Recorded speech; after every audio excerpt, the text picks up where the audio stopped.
Boa tarde. Uau, né?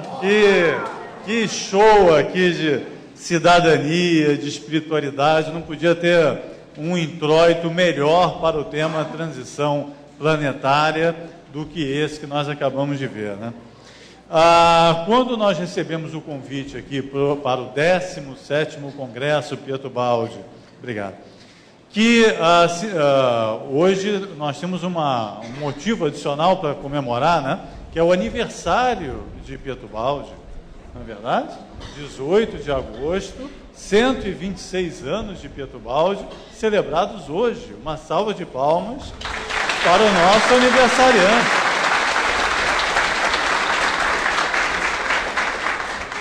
E nós achamos, aliás, tem uma propaganda para fazer, o Marcos me ajude aí, parece que hoje, em homenagem ao aniversário de Baldi, está sendo colocada no ar a livraria virtual do Instituto Pietro Baldi.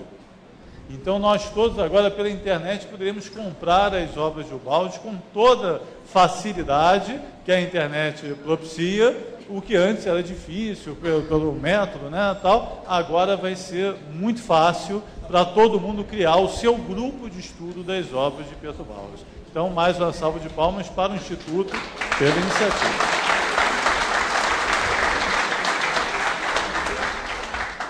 Mas, voltando aqui, nós achamos que esse tema era muito interessante, muito relevante, porque quando se fala de transição planetária, todos nós temos a consciência, em alguma medida, de que nós estamos vivendo essa transição, de que nós somos atores e participantes dessa época sensacional, maravilhosa, que se denominou com muita propriedade de transição planetária. E que começa com iniciativas como essa, né, que a gente acabou de ver. E, normalmente, nós... Aponta para... Para onde que eu aponto? Aqui? Tá? Aqui. Só está andando a bolinha lá. Agora vai. Uma questão que a gente tem observado ao longo do tempo, que a nossa perspectiva para olhar essa questão da transição planetária, durante muito tempo foi emborcada, foi invertida, né? Então é como se nós estivéssemos literalmente no antissistema de cabeça para baixo, olhando as coisas por uma perspectiva materialista e, por consequência, ruim, né? Então olha só como é que o mundo de cabeça para baixo fica esquisito, né? Dá um desconforto visual, né? Mas é assim que a gente olhou durante muito tempo, todas as profecias, todas as perspectivas, as conversas em torno do fim do mundo, chamavam a atenção muito mais para os aspectos negativos da destruição do mundo do que propriamente os aspectos positivos, que são o destino da transição, né? A transição vai de algum lugar para algum outro. Então, a nossa psicologia, durante muito tempo, seja através das profecias de Nostradamus, seja da leitura do próprio Apocalipse e de todos os profetas de todos os tempos, sempre se prendeu muito mais aos aspectos espetaculares, destruidores. O cinema, né, a mídia adora esse tipo de coisa. Então se criou uma cultura de destruição, né? Como se a tal da transição só tivesse aspectos negativos, a semelhança do materialista que, quando fala da morte, ele só vê a destruição do corpo. Ele não consegue entender a morte como início ou como retorno para uma vida maior, né? Ele não consegue olhar a continuidade do processo. Então, assim também a nossa psicologia em relação a esse problema.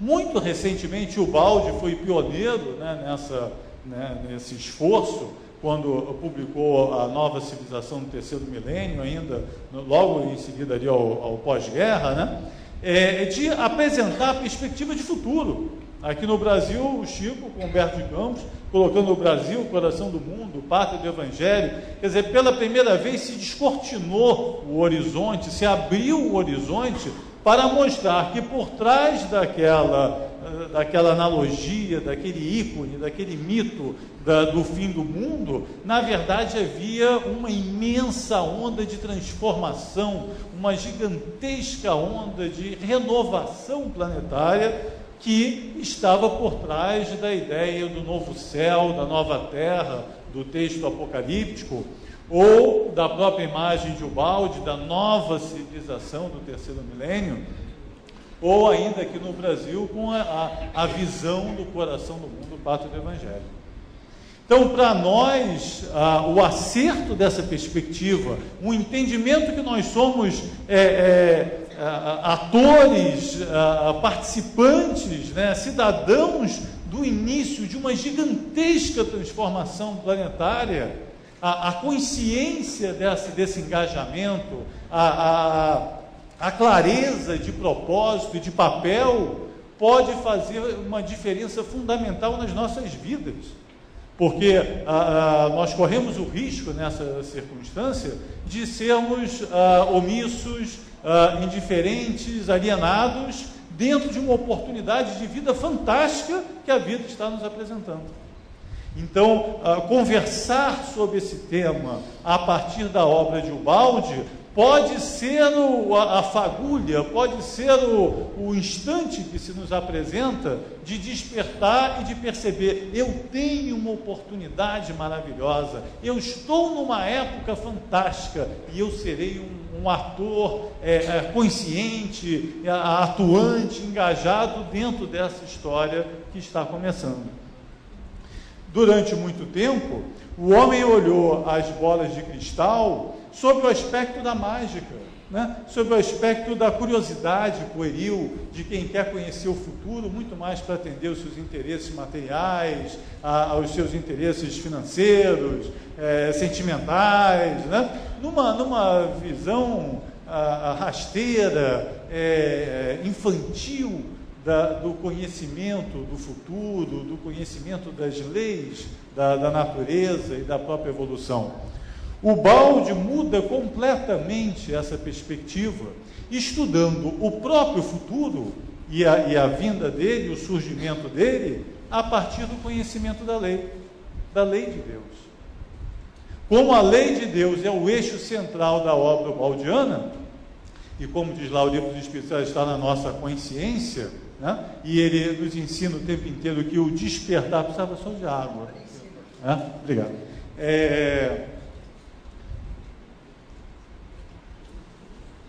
Como ele nos ensina o tempo inteiro que evolução é despertar da consciência, que o grande objetivo da evolução é o despertamento progressivo da nossa consciência, a recuperação progressiva da consciência original perdida, e também o estudo da história, também o estudo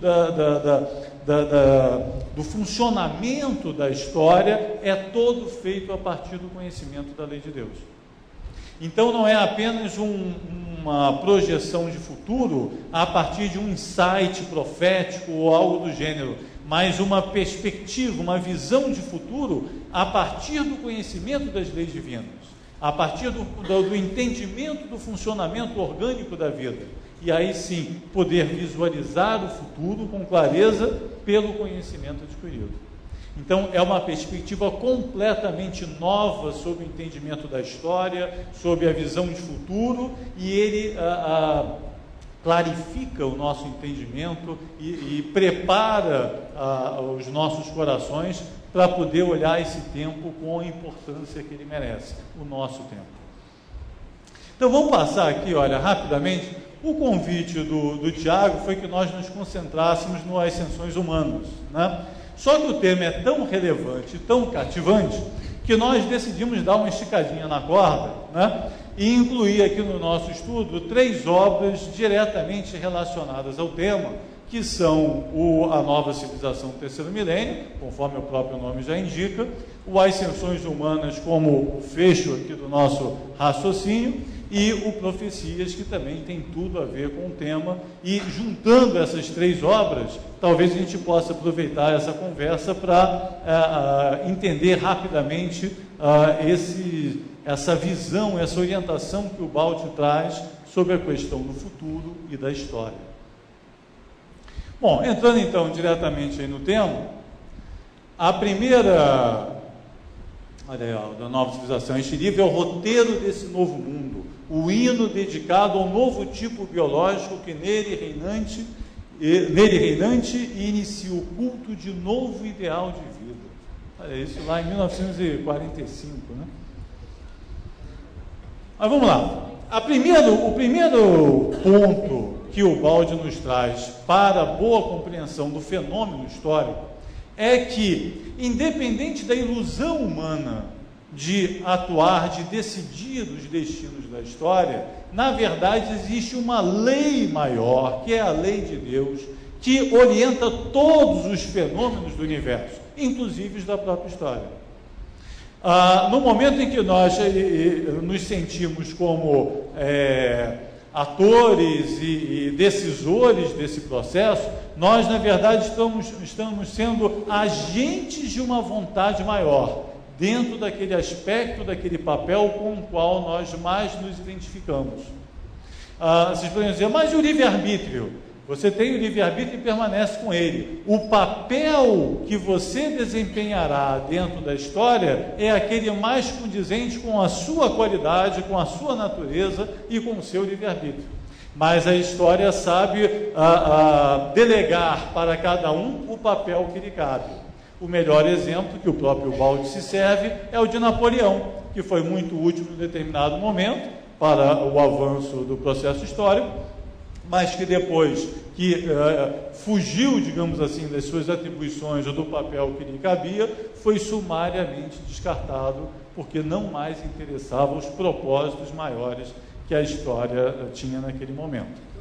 Então, é importante entender que o processo histórico, ele se insere como parte do processo evolutivo e está situado dentro das leis da natureza, à semelhança de todos os outros fenômenos conhecidos. Em a grande síntese, o Baldi nos ensina a evolução da matéria, a evolução da energia e depois a evolução do psiquismo, como 3 etapas da transformação da substância divina. 3 aspectos da mesma natureza, da mesma substância que anima todas as coisas. Ele cunha uma expressão que é o monismo, que não tem nada a ver com mônada, né? Mas sim com unicidade de substância, unicidade da lei de Deus, que atua da mesma forma em tudo que existe, para mostrar que essa lei age sempre de acordo com um determinado padrão em todas as suas manifestações, inclusive na própria história. Então, seja na matéria, quando você pode, por exemplo, lembrar da lei de Newton, da ação e reação. Essa lei que funciona no âmbito da matéria, também funciona no reino do espírito. Esse entendimento hoje nós já temos, já se popularizou. Essa analogia àquela mesma lei de ação e reação que Newton identificou no âmbito da matéria, nós sabemos também que é a base para a lei do karma, né? Então, esse raciocínio que hoje é tão fácil perceber que uma mesma lei funciona tanto no âmbito do espírito quanto no âmbito da matéria, o Baldi utiliza para tudo. Porque se a substância é a mesma, se a matéria-prima da criação é a substância divina, em todas as suas manifestações, a lei de Deus se apresentará da mesma forma. E esse entendimento de que a lei é a mesma, abre a perspectiva do que ele chama do princípio de analogia, porque a partir do entendimento de fenômenos menores conhecidos, é possível entender e estudar fenômenos maiores e mais complexos. Então, diz ele, por isso, na formação e funcionamento das grandes unidades sociais, vemos a reprodução dos fenômenos e o retorno das leis por nós observados nas unidades minerais, vegetais, animais, desde o átomo até as estrelas. Quem tem a oportunidade de estudar, por exemplo, a história da vida e a organização das primeiras bactérias, poderá verificar diversos fenômenos com analogia absolutamente apropriada ao entendimento da história. Como é que são os processos de união, de formação, de agregação, de disputa, uma série de aspectos estão ali presentes.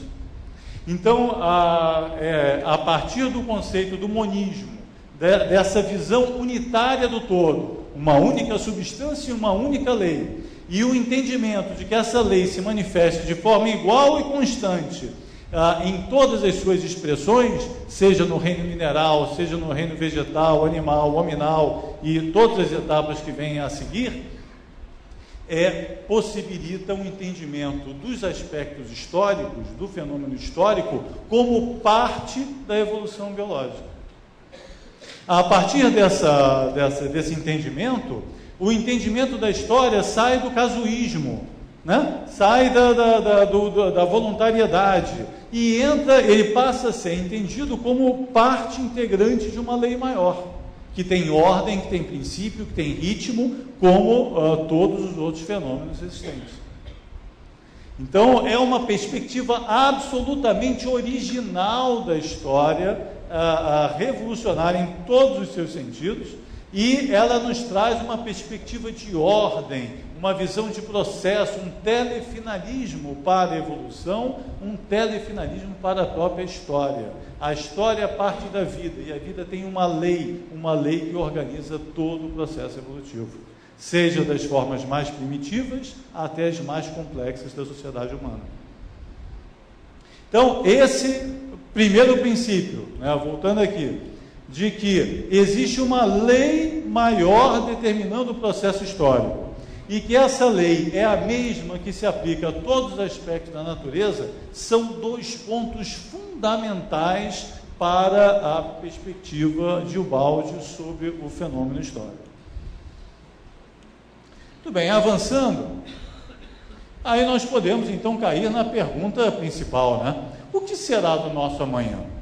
Nós estamos aqui em pleno século XXI, no início da segunda década do século XXI. O que nós podemos esperar a partir do histórico que nós temos, daquilo que a história nos ensina, daquilo que já se passou, e, da mesma forma, o que virá a partir desse conhecimento da lei divina? O Ubaldi nos dá algumas dicas assim fundamentais.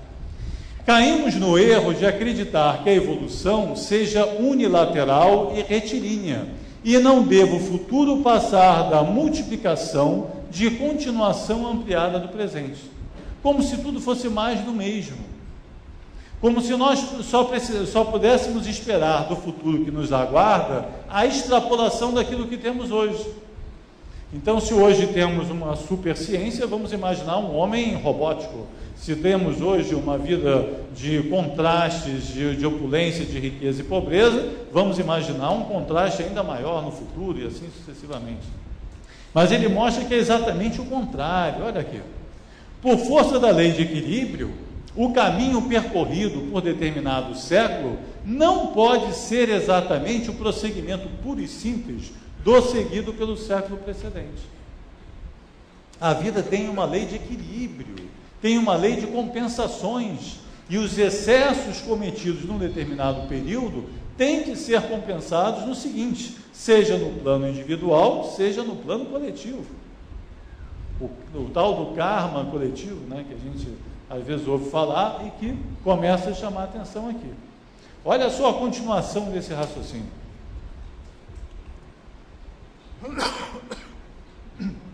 Perdão. Cada época tem um objetivo próprio, com que, para de todos os lados equilibrar o desenvolvimento, tende exatamente a compensar o da época anterior. Cada século tem uma lição, cada século tem um objetivo, A Revolução Francesa e toda a renovação que decorreu dela teve o seu momento histórico, teve o seu papel. O século XX, com toda a sua tecnicidade, com toda a sua ciência, toda a sua tecnologia, teve também o seu papel. Mas isso não significa que o século XXI será apenas a continuação retilínea desse mesmo raciocínio. Pelo contrário. Para que os equilíbrios se estabeleçam, é necessária uma alternação, né?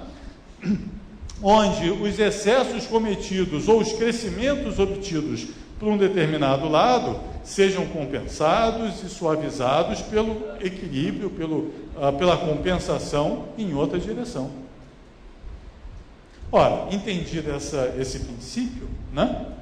Como isso se verifica no nosso caso, do momento, daquilo que nós estamos vivendo? Isto faz-nos pensar em quão grande deverá ser a nova civilização do espírito, se a compararmos com a atual destruição conseguida pela civilização na matéria. Os preparativos são de fato gigantescos. A matéria predominou até o seu limite, até decidir a morte de Deus, até declarar o materialismo absoluto e transformar o materialismo em ciência, em base da ciência, conforme Gilson e Maurício já comentaram aqui largamente. Mas toda essa civilização material, autodestrutiva, cética, fria, indiferente, é apenas o prenúncio, é apenas uma onda gigantesca que precisará ser compensada e alternada por outra ainda maior, que é a civilização do espírito. Então, ao invés de desanimar com esse estado de coisas e com toda essa onda materialista, na verdade, no final, quanto mais escura a noite, mais próximo está o dia. E o dia é completamente diferente e o oposto da noite que o antecedeu. Então, a escuridão da noite serve apenas para nos avisar que o dia não tarda e que os ciclos são opostos, eles se compensam num ritmo regular e preciso. Só que há consequências, né, dessa alternação. Olha só, no capítulo 8 aí da Nova Civilização, o Baldi nos constrói uma espécie de uma trovinha, né, uma forma mais didática, mais simples, de nós percebermos de como esse ciclo de compensações se estabelece. Olha só: crescer, conquistar, combater, roubar, matar, destruir. Essa parte a gente conhece tudo, né? É assim o território no qual a nossa civilização construiu, prosperou, se estabeleceu, se definiu, né? Os 20 séculos da tradição cristã, para não ir mais longe, né, podem ser resumidos ali nas duas primeiras frases: crescer, conquistar, combater, roubar, matar, destruir. É o resumo do que temos até o momento. O problema são as duas linhas seguintes: empobrecer, sofrer, refletir, compreender, reconstruir, progredir. É como se, exatamente devido à psicologia infantil, ao amadurecimento incompleto, nós acreditássemos que a nossa irreflexão, o nosso desvario, o consumismo irrefreado, essa agitação sem sentido que nós chamamos de progresso, né, da qual tanto nos orgulhamos. Eu ouço muita gente falar assim: estou ocupadíssimo, né? Como se a taxa de ocupação fosse sinal de qualidade, né? Às vezes o carro pode estar na areia girando a roda a 1000 por hora sem sair do lugar, né? Então nós confundimos a agitação com produtividade, né? Mas ali, é como se aquelas duas primeiras linhas não tivessem balanço de consequência, que fossem uma causa sem efeito decorrente. Nós acreditamos na impunidade agora, né, com essas crises do meio ambiente, esses primeiros sinais do desgaste do planeta em relação a esse consumo desenfreado e tal, é que começa a cair a ficha: não, peraí, tem alguma coisa errada. É como se a gente estivesse despertando. Então, eu acho que talvez eu não possa mais continuar consumindo indistintamente. Você vai em determinados ambientes, você vê um exagero de consumo, um exagero, e do outro lado uma carência absurda, um desequilíbrio atroz. E a nossa indiferença é tanta, o nosso estado ainda de sensibilidade é pequeno, nós vivemos normais e felizes acreditando que a vida vai continuar assim e que tudo tem que ser assim mesmo. Mas qual é o objetivo da vida? Despertar da consciência. Como é que se aprende a lição? recebendo os efeitos, as consequências dos próprios atos. Então, é necessário que o efeito venha, para que o ganho de consciência, para que a aprendizagem se estabeleça. Só que é um erro coletivo de séculos e séculos, que tem uma massa, tem uma inércia, tem uma força que é própria, e que não poderá ser resolvido do dia para a noite, né? Um efeito que foi construído coletivamente, solidariamente, durante séculos e séculos, há de ter uma consequência que lhe seja proporcional, porque a vida vive de equilíbrios, de harmonia. Então nós poderíamos abrir aqui essa frase, tem ali, tem uma causa, um comportamento que caracterizou toda a nossa civilização, todo o nosso ciclo civilizatório. Temos um efeito que começa a aparecer, que começa a dar os seus primeiros sinais de desgaste de material, né? E um objetivo, porque o grande objetivo da vida é o despertar da consciência. Então, para nós aqui presentes, esse é um insight poderosíssimo, uma informação importantíssima. Sabendo da lei de ação e reação, sabendo do ciclo de compensação, né, dos contrários, nós já fica claro, já fica evidente para o nosso conhecimento que o futuro que se apresenta, o futuro que se aproxima, não será esse futuro de opulência, de consumismo, de reflexão que nós tivemos até aqui. Porque esse já deu o que tinha que dar, já deu a sua contribuição, para que a civilização do espírito se manifeste, para que a paz entre os homens, para que a harmonia, o amor ao próximo se estabeleçam, é necessário um ciclo de reflexão em cima do que foi feito.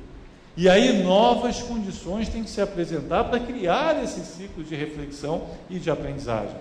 E a vida não quer essa aprendizagem da boca para fora. Ah, não, entendi. Tá bom, não precisa me explicar, eu já entendi. O que se diz, o que se deseja é uma mudança de atitude, uma mudança no modo de pensar e de sentir, de tal forma que a fraternidade seja lei, para que o espírito unitário se estabeleça e vire instinto.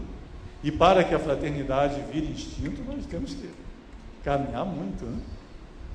Então, a lição precisa ser clara, precisa ser consistente para que um novo instinto de fraternidade, de harmonia se estabeleça. E que a reflexão de todo o desvario que nos trouxe até aqui sirva para um crescimento coletivo. Então, nossa civilização materialista, se considerarmos os princípios que lhe deram origem, lhe dirigem ao desenvolvimento, sofre agora o inexorável processo final da autodestruição. É como se nós estivéssemos consumindo o que sobra, o que sobrou, sem nos dar conta disso, né? Como se estivéssemos nos estertores desse consumismo desenfreado, que é fruto do egoísmo, que é fruto do orgulho. O sujeito consome para parecer mais importante, consome para poder, né, esconder seus desequilíbrios, suas coisas. É uma sociedade toda construída em cima de aparência. Toda está doente, mas está rindo. É a cultura do sucesso, né? Está doendo, mas está sorrindo. O negócio é parecer. Segue firme. Segue firme, porque, né, vizinho não pode ter. O coração está em frangalhos, está estourado, a família está com problema, mas segue sorrindo, né? Então, essa cultura da destruição, do orgulho, da vaidade, do egoísmo, só podia levar a um resultado destrutivo.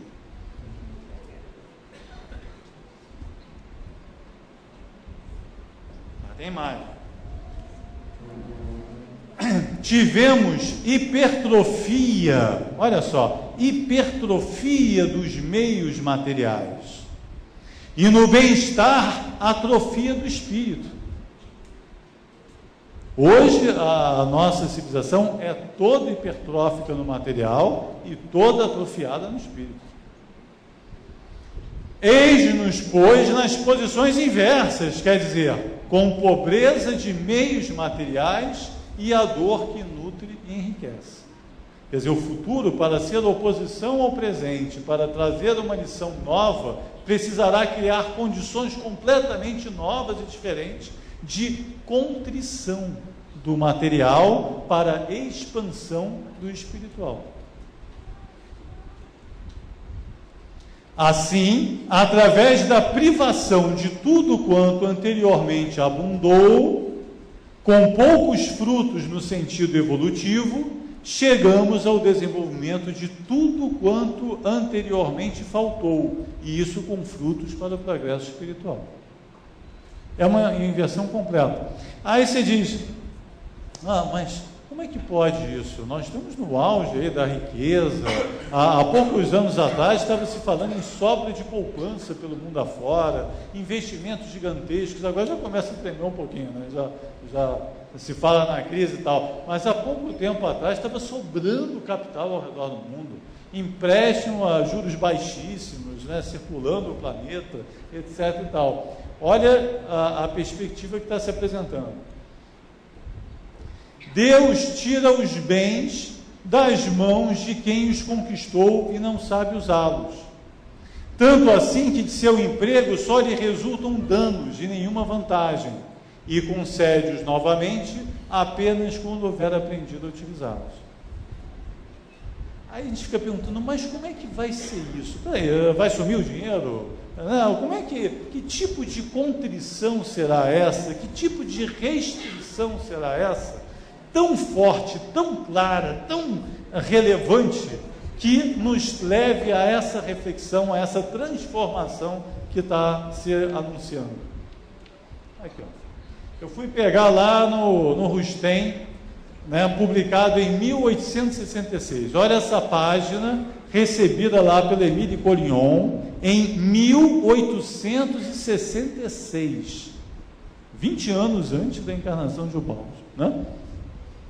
O abuso que o homem faz de tudo que está ao seu alcance ocasionará a destruição dos animais, das plantas alimentícias, das árvores e mesmo das flores. Privado gradualmente dos recursos que a terra lhe fornece, ele buscará na ciência um remédio para essa privação. Criará então uma alimentação factícia, produto de combinações químicas. Isso em 1866. Ou seja, não é uma questão de falta de dinheiro. Você vai ter o bolso cheio de dinheiro para comprar água, não vai ter água para comprar. Você vai ter, né, a bolsa cheia de dinheiro para comprar uma maçã, não vai ter uma maçã para comprar. E essa restrição, essa contrição, o efeito dos excessos cometidos contra a natureza, vai nos colocar num cenário completamente novo, de contrição, de restrição, de pobreza, né? Uma vida completamente limitada pelos excessos cometidos, pelas consequências dos excessos cometidos durante gerações e gerações. No egoísmo, é meu, e agora? Como é que faz? Então, aí a primeira pergunta, você fala, quando é que vai ser? Quando é que vai ser? Eu vou estar encarnado ou desencarnado, né? Eu já fiz a minha parte, deixa eu voltar e tal. Gente, não vai ser nada de um dia para o outro, né? O Paulo tem uma frase mais à frente aqui, ó. Primeiro das gerações, né? Da questão de quanto tempo isso vai levar. As gerações que morrem deixam as gerações que nascem, e estas devem aceitar com o nascimento uma série de desequilíbrios ao longo dos séculos e milênios. No destino coletivo, acontece com os povos o mesmo que no destino individual, sucede aos indivíduos, isto é, nossas obras nos acompanham a toda parte. Se você participou do problema, você vai ter que participar da solução, seja encarnado agora, seja reencarnado depois, como neto, como filho, como bisneto, etc, etc. Somos todos solidários no problema e seremos todos solidários nas consequências daquilo que juntos criamos. Um dos pontos mais básicos da obra baldiana é esse princípio de responsabilidade e de equilíbrio, a cada um segundo suas obras, seja individual, seja coletivamente.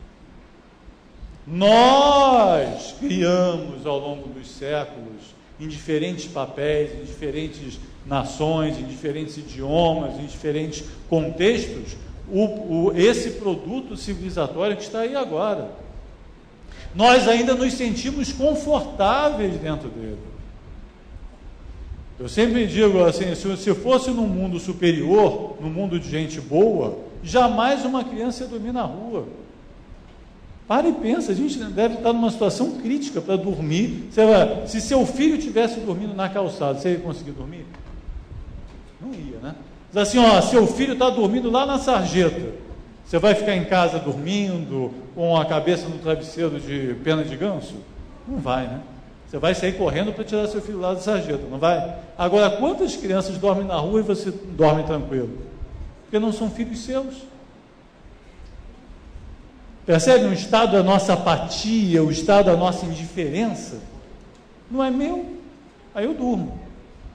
Se fosse num mundo civilizado, num mundo realmente de espíritos bons, aí você fala assim, esse é o mundo de espírito atrasado. É claro, quem são os atrasados? Somos nós. E conseguimos dormir numa circunstância dessa. Tem muita gente no lixão, aí você está no meio de uma refeição, nem sente, né? Está lá feliz e tranquilo, como se nada tivesse acontecendo. Então nós somos solidários nessa história, não adianta, né, fugir. São desequilíbrios econômicos, sociais, morais, políticos, psíquicos, orgânicos. As novas gerações ou se reequilibram pagando, ou somente os mantém, suportando-os ou aumentando-os, arruinando ou deixando ruína. Então agora vai depender, vai chegar o momento de desolação, né? De, meu Deus, o que fizemos? Na hora que os efeitos começarem a aparecer de uma forma mais clara, o que vai aparecer, meu Deus, o que fizemos? Sabe aquela coisa, você se mexe, de repente aparece uma rachadura no chão, meu Deus, o que está acontecendo? Os efeitos vão começar a aparecer de uma forma que vão levar a um estado de introspecção, a um estado de reflexão coletiva. O que nós fizemos? Como é que nós não vimos que o problema estava se apresentando dessa forma? E aí é esse momento que o mundo lá fora vai precisar desesperadamente de uma atitude positiva, de uma atitude de liderança, para dizer, vamos corrigir os nossos problemas, existe a possibilidade de suavizá-los, de corrigi-los, de lidar com eles, mas a primeira sensação coletiva vai ser de estupefação, de desolação. Meu Deus, e agora? Nossos amados filhos pagarão por aquilo que necessariamente gozamos, ou gozarão das forças por nós acumuladas. Quem aceita determinada posição deve suportar a responsabilidade. Os recém-nascidos são continuadores. Ninguém aparece do nada na forma de criancinha. Você é um espírito lúcido que vai se encarnar, que faz parte dessa história, que está nesse contexto e vai precisar dar a sua contribuição dentro dele. O grau de responsabilidade, de consciência da própria responsabilidade vai crescer tremendamente. Quanto mais o declive aumenta e se torna perigoso, mais difícil é sabermos voltar atrás e recompor-nos. Aí a importância das crianças. Quanto mais cedo nós começarmos o despertar da fraternidade, da prodigalidade, como é que é lá com Francisco, né? Obediência, pobreza, castidade, né? A pobreza na forma de frugalidade, de sobriedade nos costumes, etc. Quanto mais cedo nós começarmos a tomar consciência dos efeitos deletérios do nosso modo de vida atual e começarmos a reversão de valores, de princípios, de modo de vida, mais suave vai ser a rampa no futuro. Quanto mais longe nós levarmos esticar a corda, quanto mais longe nós levarmos o desequilíbrio, mais difícil vai se tornar para as gerações futuras. Daí o sentido de urgência. Os trabalhadores da última hora foram todos convocados porque o trabalho é grande para ser feito. Para poder reverter essa situação da forma mais amena possível, com o maior tempo, o maior prazo possível. Lembrei da frase de João, né? É preciso que eu diminua para que ele cresça, é preciso que a matéria diminua, é preciso que os interesses materiais individuais e coletivos sejam reduzidos para que esse surgimento da civilização do Espírito seja o mais breve, o mais rápido possível e mais suave. E outra coisa, a gente pensa muito na espetacularidade do fim do mundo, né? Aquela coisa, a gente ficou impregnado com aquela visão cinematográfica, então a gente pensa sempre numa coisa espetacular, naquela coisa da onda, como é que é, de tsunami lá da Ásia, morreram num instante quase 250 mil pessoas, né? Esse é um fato espetacular, não precisa ser mais espetacular do que isso, né? De um instante desencarnado, 250 mil pessoas, já é espetacular o bastante. Mas a gente vê os filmes e fica querendo mais, né? Mas será que vai, né? Então, olha essa frase aí de Ubaldi, ó. Os caminhos de Deus gostam de esconder-se nas formas do desenvolvimento normal. Não vai ter uma placa dizendo assim, ó, agora está na hora de você acordar. Agora está na hora de você se tornar um cidadão mais consciente, mais lúcido e mais espiritualizado. Não vai ter placa na rua dizendo isso. A própria vida, as próprias circunstâncias é que vão trazer esse amadurecimento para a gente. Em algum momento você vai sacudir, aquele convite que foi feito para ser instrutor, eu vou aceitar, eu aceito, me dá alguma tarefa, eu quero fazer alguma coisa. Em algum momento vai cair a ficha. Você vai estar vendo novela de noite, né? Avenida Brasil.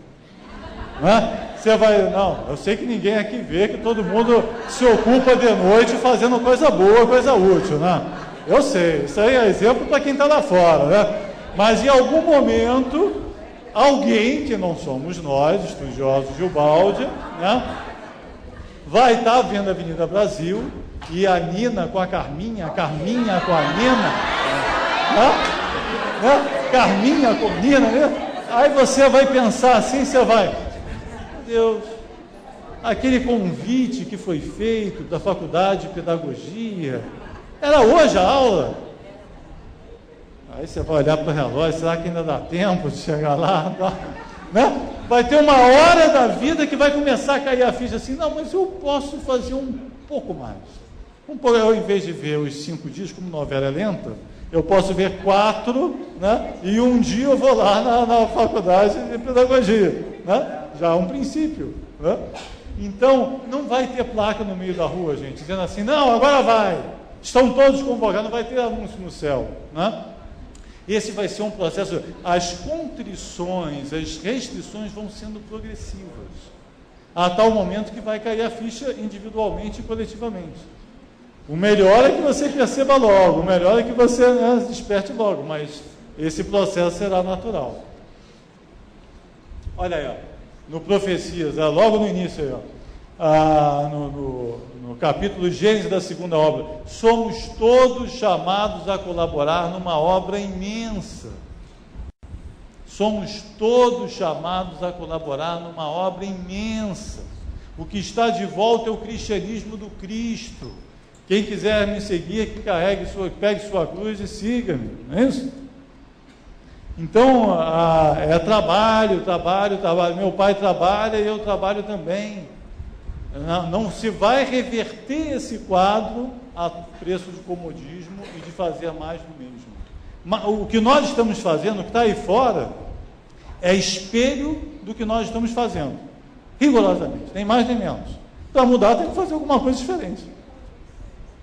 Ficar vendo a Avenida Brasil não vai ajudar, né, a mudar a realidade aqui fora.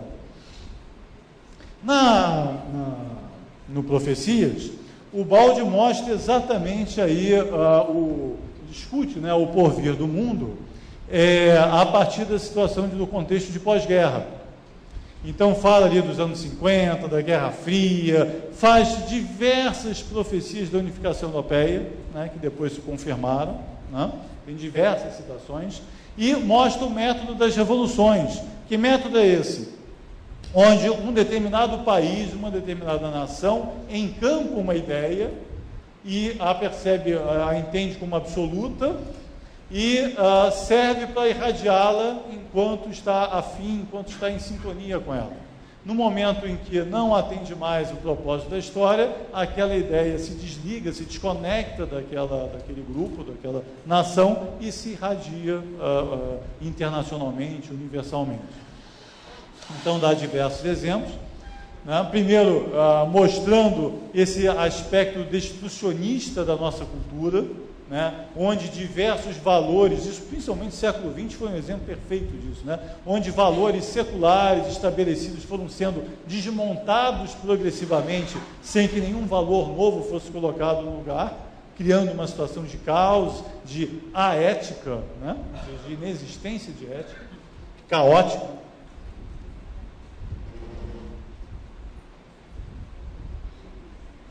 E prossegue nessa análise, dizendo a arte, a música, a literatura, a pintura contemporâneas, tudo que pode exprimir o que é a alma e sua elevação, se apresenta negativo, isto é, caminha não em subida, mas em descida. Não é construção, mas destruição de valores. Isso foi uma característica marcante, principalmente da segunda metade do século XX, a partir do pós-guerra, né?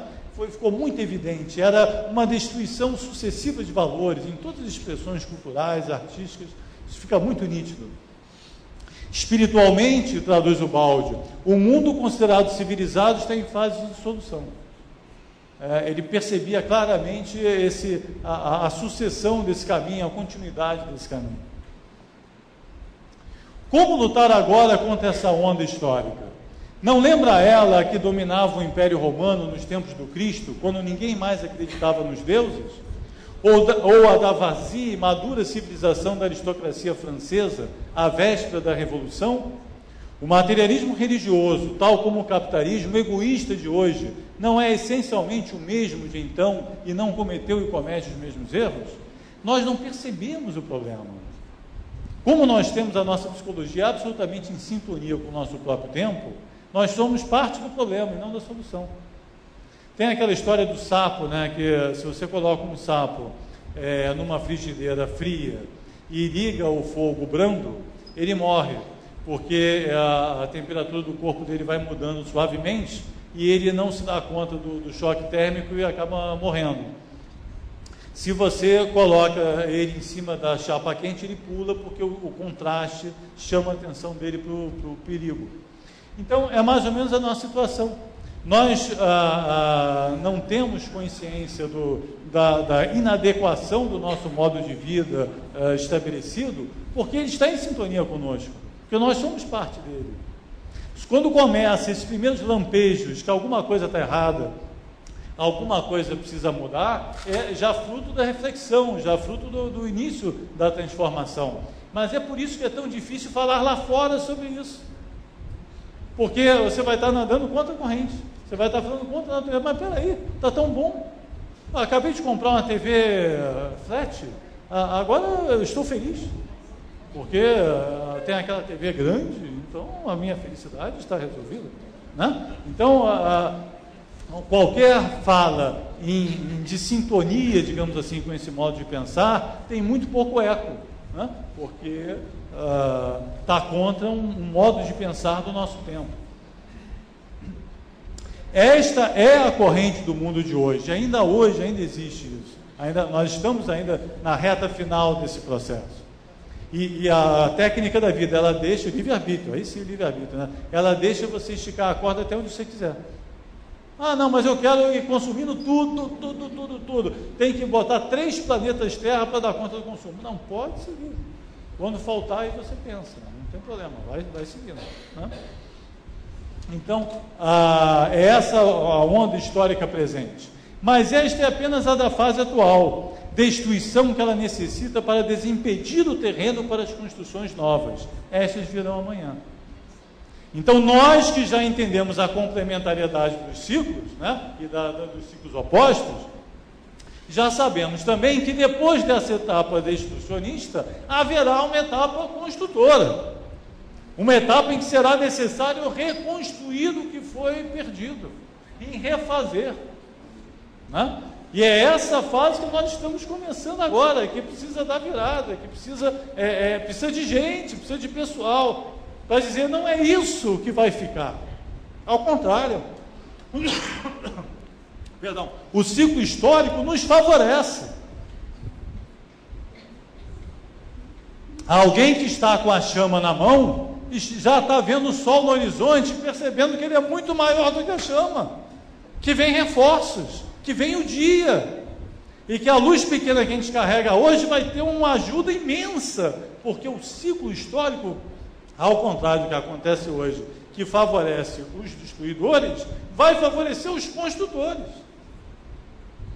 E aí nós estaremos na corrente positiva de reconstruir, refazer, acertar, corrigir, aprimorar. Então, não desprezemos o progresso técnico, porque ele teve seu momento, teve seu lugar, mas todo esse ciclo que está se encerrando precisa passar e precisa ser superado. Então ele mostra a questão das 3 ideias, né? A Revolução Francesa, que trouxe liberdade política, a Revolução Russa, que chamou a atenção para a liberdade econômica, né? E a liberdade do espírito como a terceira grande ideia, que é essa nova civilização, essa civilização predominantemente espiritual, que nós vamos começar a construir a partir do fim dessa fase destruidora.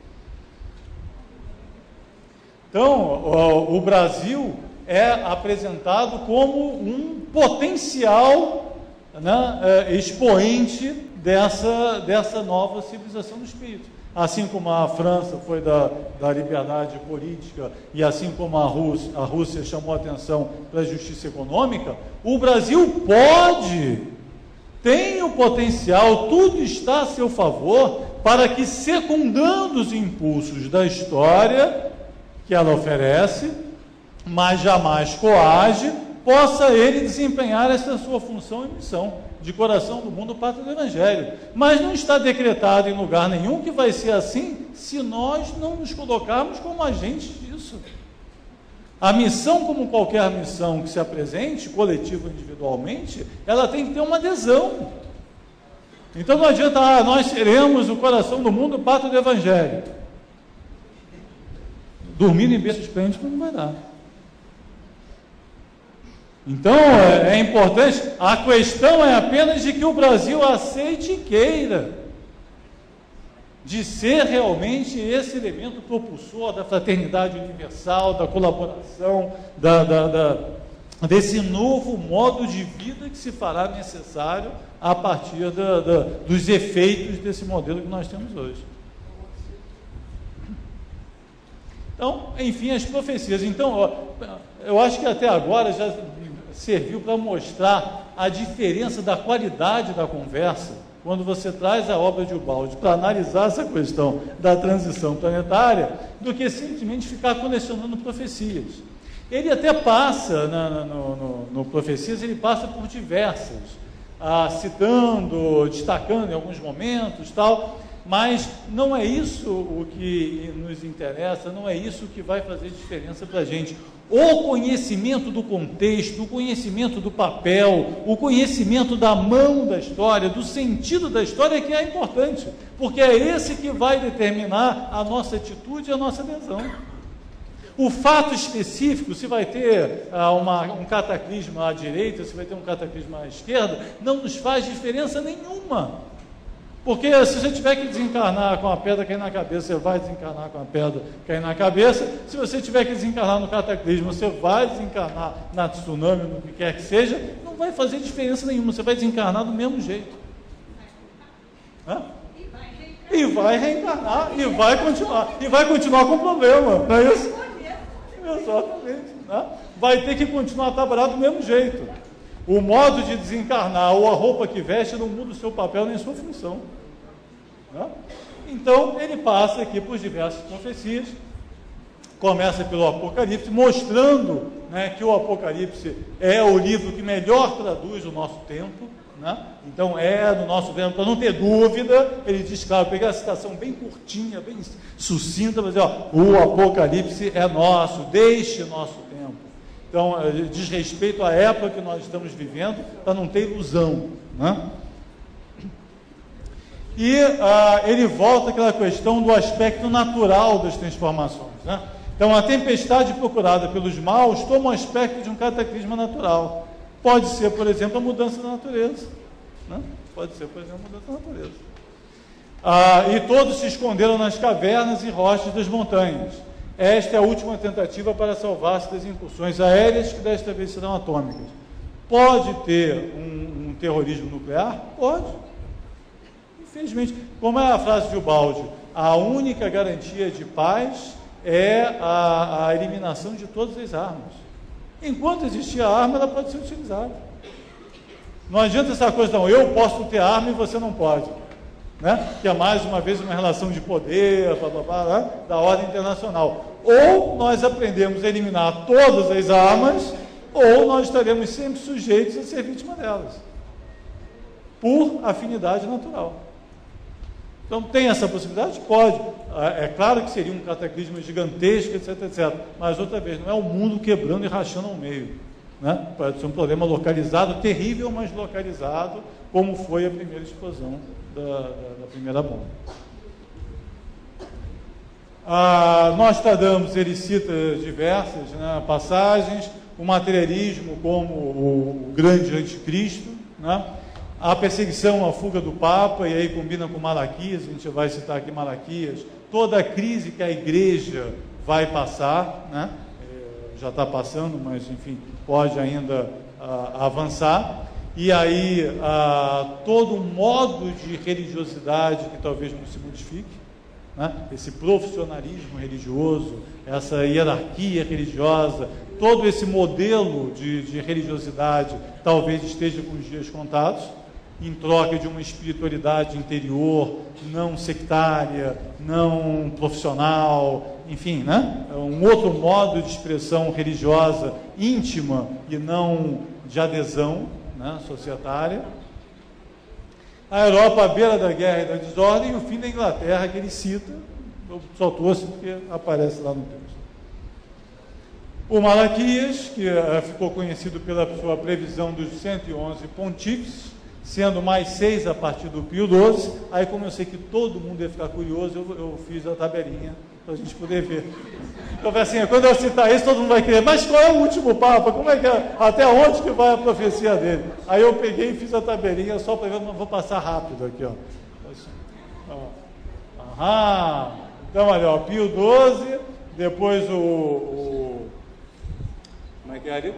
O Beato João, depois o Paulo VI, João Paulo I, Paulo II, e vai seguindo. Atualmente ali o Bento XVI, e na conta do Malaquias tem mais um, que é o Petrus Romanus, né? Que seria o Pedro, não o balde reencarnado, não, cara. Não, o que vem depois é que, né? Aí não sei.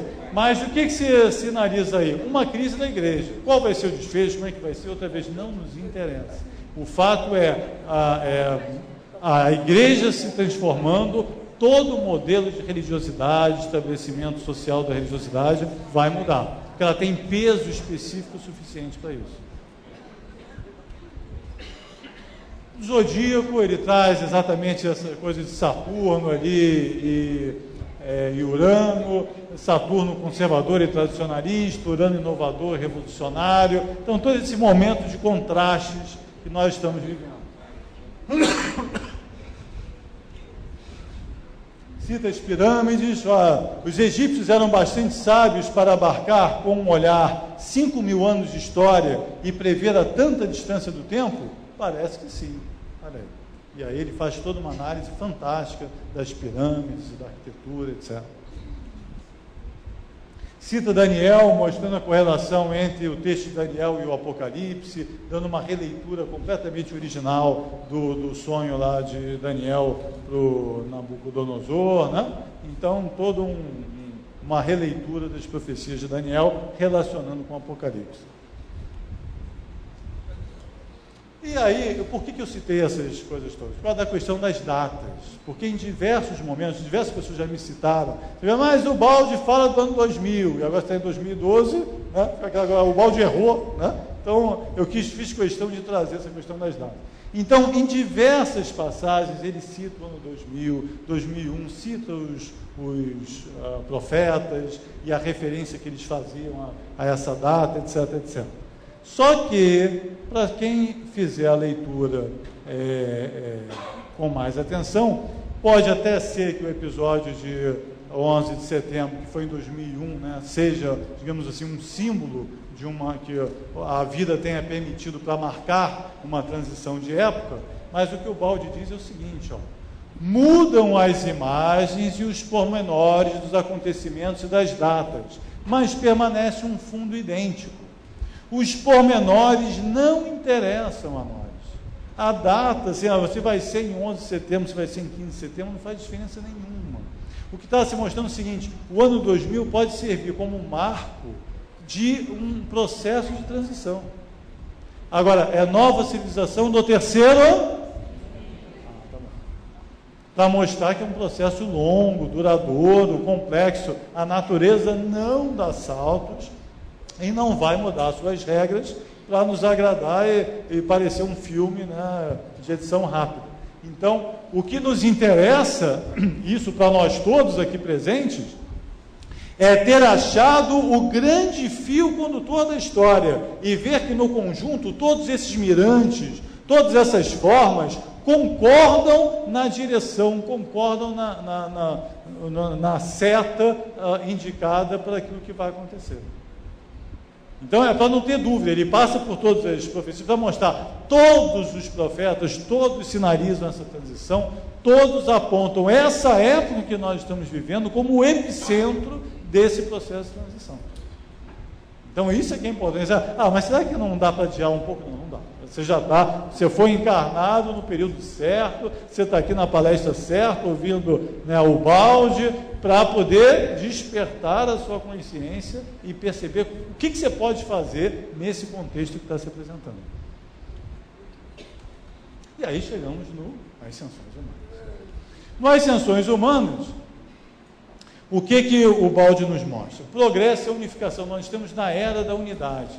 Estamos naquele momento em que todas as diferenças regionais, geográficas, precisarão ser resolvidas no sentido de uma nova grande humanidade, no sentido de humanidade, no sentido de integração final do planeta, da grande sociedade global, com o mesmo objetivo, com paz, com harmonia. Essa é a missão, essa é a tarefa do momento. Então, a organização será tão ampla quanto a conscientização. Ninguém, há 50 anos atrás, imaginava a Europa unificada. Ninguém. Né? Você imaginar, no auge da Guerra Fria, que a Europa estaria com uma moeda única, com um governo central, etc., ninguém podia imaginar um negócio desse. Foi um avanço que talvez tenha alterado os destinos do mundo positivamente, foi a unificação da Europa. Um dos maiores desafios, mas uma das maiores conquistas da humanidade de todos os tempos foi a unificação da Europa. Mas isso precisa continuar, precisa prosseguir, precisa evoluir, né? Desponta uma tendência à fusão de todos os povos em uma humanidade e o conceito de uma grande pátria que abraça todos eles. Já está se falando agora num Banco Central único na Europa por causa da crise. Então, a unidade política, unidade econômica e unidade religiosa. Unidade religiosa não no sentido da extrapolação ou do esmagamento de uma expressão religiosa em sentido de outro. Uma coisa que nos preocupa sempre assim, o espiritismo vai se universalizar, como se ele fosse substituir todas as religiões. E lá na Sociedade de Estudos Espíritas de Paris, você tinha judeus, tinha árabes, tinha protestantes, gente de todos os credos. Se espiritismo é cristianismo redivivo, né? E o Baldi exatamente traz a coisa do cristianismo redivivo, ele só pode ser interno. O reino de Deus se encontra... Ele não pode ter a expressão exterior indiferente.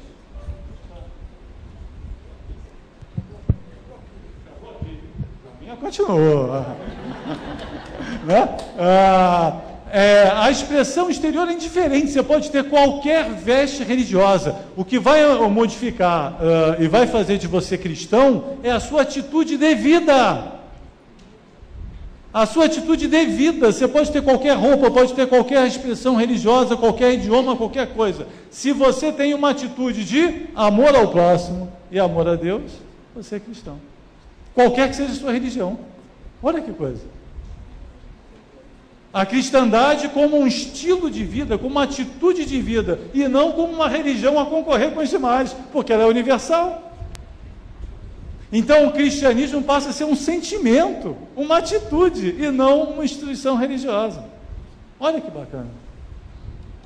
É esse sentimento religioso, é essa expressão nova de religiosidade que vai se universalizar. Então, não interessa o que você acredita, se nós nos amamos, se nós nos confraternizamos, se estamos juntos, nós somos cristãos. Então, é desse tipo de unidade. Então, resumindo aqui os três, como é que nós chegamos lá? O que a vida está nos trazendo são problemas comuns, problemas grandiosos, como nunca vistos e comuns. Então, o principal deles, o primeiro deles, as crises econômicas, são só um ensaio de orquestra, né? Que reorganizam os interesses, quebram, desfacelam, digamos assim, cristalizações antigas para permitir um novo arranjo. Mas o melhor exemplo é a crise ambiental. Olha aí. Não vai ter, lá no Rio tem aquelas campanhas do dengue, né? Da anti-dengue. Então, assim, mosquito não tem lado do muro. Ou todo mundo faz sua parte para corrigir lá o negócio do mosquito, ou vai ter dengue para todo mundo.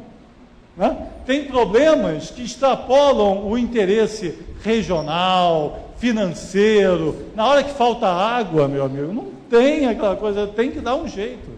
Né? É uma questão que extrapola o interesse pessoal, institucional, social. Tem que resolver. A ameaça de terrorismo nuclear. A paz, para ser estabelecida, tem que ter a participação de todos. O desarmamento completo é a única solução para a paz definitiva. Isso nos ensina o Balde. Então, para chegar lá, como é que se consegue isso? Como é que se elimina essa possibilidade desse risco? Outro problema de alta complexidade que vai exigir a integração de todos em busca da paz e do desarmamento completo. Olha outra profecia lá dos 4 evangelhos em 1866. De Rustem. Exatamente, já está lembrando que ano que vem é o Congresso Rustem. Então aqui serve de degustação. Olha só, o frio sucederá ao calor e o inverno ganhará a natureza toda. Quer mais constrição do que essa? Não? Quer mais contrição do que essa? Quer mais... Olha, agora tem dinheiro, estou com dinheiro cheio. A água está toda congelada na sua frente. Você faz o quê? Até o dinheiro vai estar congelado. Queima o dinheiro, exatamente. É muito bem. Ela vai queimar o dinheiro para derreter a água. Né? Perfeito exemplo. Diga. Não, mas esse é o refresco que o Cuiabá merece. Né? Aqui vai ficar ameno o negócio, vai ficar fresquinho. Né? Dizem que o Brasil vai receber os povos de todas as coisas. Vocês estão congelados aí, pode vir para Cuiabá, que aqui vai estar fresquinho. Né? Vai ver que é por isso que o Congresso, um ano com o Congresso Rustem, outro ano com o Congresso Balde, é porque o Cuiabá tem um papel, fica no centro da América Latina, hein? Olha aí, ó. Vamos lá. Então, entendeu agora o que o Balde quis dizer lá com o poeminha dele? Agora dá para entender melhor, né? Ali, ó.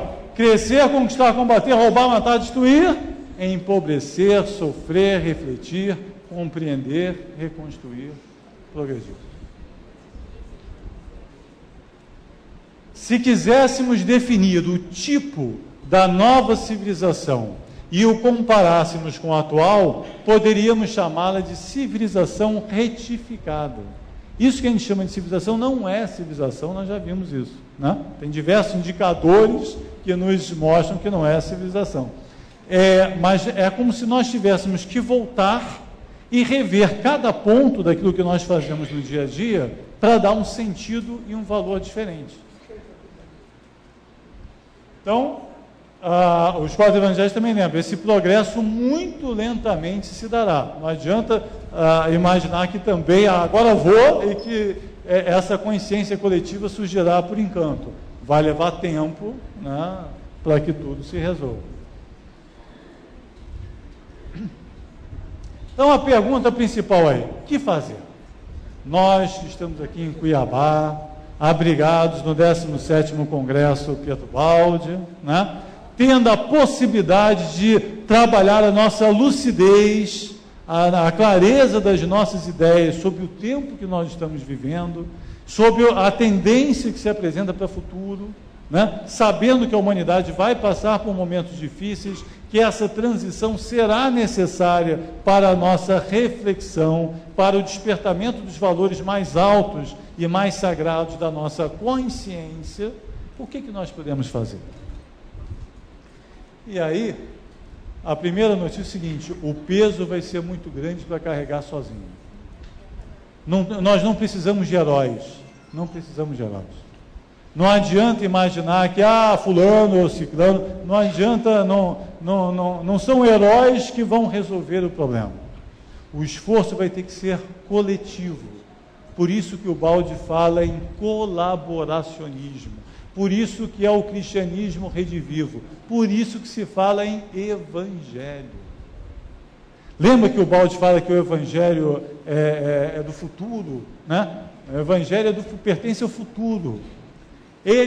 Só que o futuro chegou. Nós precisamos desesperadamente ensinar as nossas crianças como dividir as coisas, como compartilhar as coisas, como colaborar com tarefas, porque elas vão precisar disso para viver.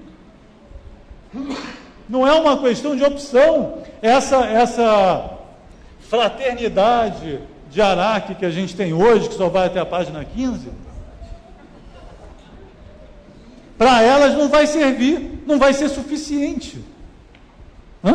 Não vai ser suficiente. A gente acha que é fraterno, né? Mas essa nossa fraternidade primitiva não vai ser suficiente para aquilo que ela vai precisar. Ela vai precisar dividir mesmo, colaborar mesmo, tem que fazer o trabalho, todo mundo tem que participar, não dá para se encostar. Ela vai ter que ter dentro dela uma atitude nova de compromisso, de comprometimento, de engajamento, de participação, exatamente essa que nos falta hoje. Por isso que o mundo lá fora está assim. Então é uma transformação muito mais profunda, é o evangelho na essência, o evangelho no sangue, para que elas estejam preparadas para vencer essas adversidades que farão parte da transição. A paisagem vai parecer um deserto, e vai ter que ter alguém, ou muitos alguém reunidos, e com uma cabeça muito boa, para poder plantar a primeira flor. Vai ter uma hora que ninguém vai ter energia para plantar a primeira flor, mas alguém vai ter que dar o primeiro passo e dizer, vamos em frente, vamos levantar a cabeça, a gente construiu o problema, a gente vai ser capaz de resolver. Vai ter uma hora em que a paisagem não vai parecer nada bonita, e alguém vai precisar saber olhar para ela e ver que ela pode ser diferente, e acreditar nisso, e trabalhar para que seja diferente. Vai ter uma hora em que o problema vai parecer tão grande que pode levar ao desânimo, mas outra vez, alguém vai precisar levantar a voz e mostrar que essa paisagem poderá ser transformada se todos fizerem a sua parte. É por isso que a gente diz, é a hora da volta do cristianismo do Cristo, é a hora da dedicação ao próximo, é a hora da dedicação ao todo, é a hora de fazer a sua parte, de sacudir, de despertar, de acordar, para que o Baldi disse diversas vezes, para que toda essa teoria não seja vã, Imagina a gente ficar aqui estudando o balde, aí volta daqui super culto, super erudito, com as teorias mais complexas na cabeça, grande síntese decorada de trás para frente, e não mudou nada. E o que você vai fazer disso tudo? O mundo está cansado de teoria, mas farto de teoria. A de Ubaldi vai ser mais uma? Então agora eu já estudei isso, agora estudo o balde, pronto, meu currículo está completo, eu tenho a última das teorias na cabeça, o meu problema está resolvido. É isso? Então, eu trouxe aqui uma historinha, eu acho que às vezes pequenas histórias traduzem muito do que a gente quer dizer. E eu acho que a gente pode fechar essa conversa mostrando de uma forma simples e rápida o tipo de atitude e o tipo de comportamento que vai fazer diferença para que a tal da transição planetária aconteça da forma mais feliz, mais suave, mais amena que for possível. E eu queria deixar esse vídeo para a nossa reflexão. Vamos ver?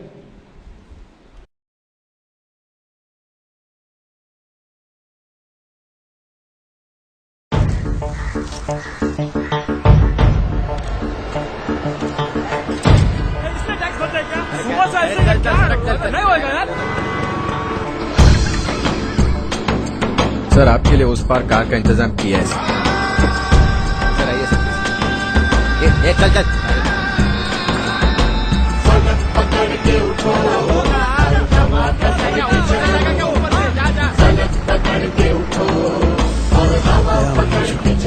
I hate this country. तुम चलो तो हिंदुस्तान चले तुम चलो तो हिंदुस्तान चले तुम चलो तो हिंदुस्तान चले तुम चलो तो हिंदुस्तान चले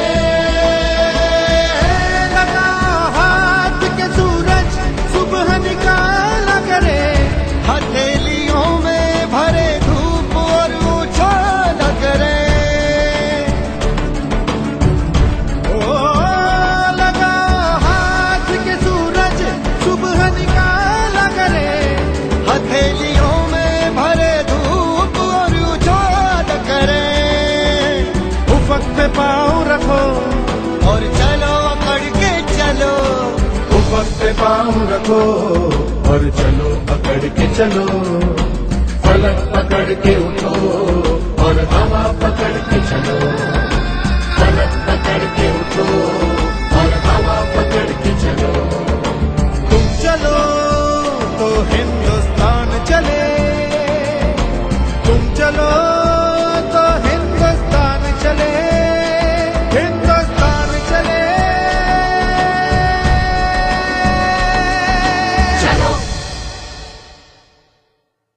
Eu acho que está claro agora que tipo de atitude nós precisamos na nossa transição planetária. Estão todos convidados. Que Jesus nos abençoe, muita paz e um alô para o Rio de Janeiro, para a nossa Casa de Recuperação. Obrigado.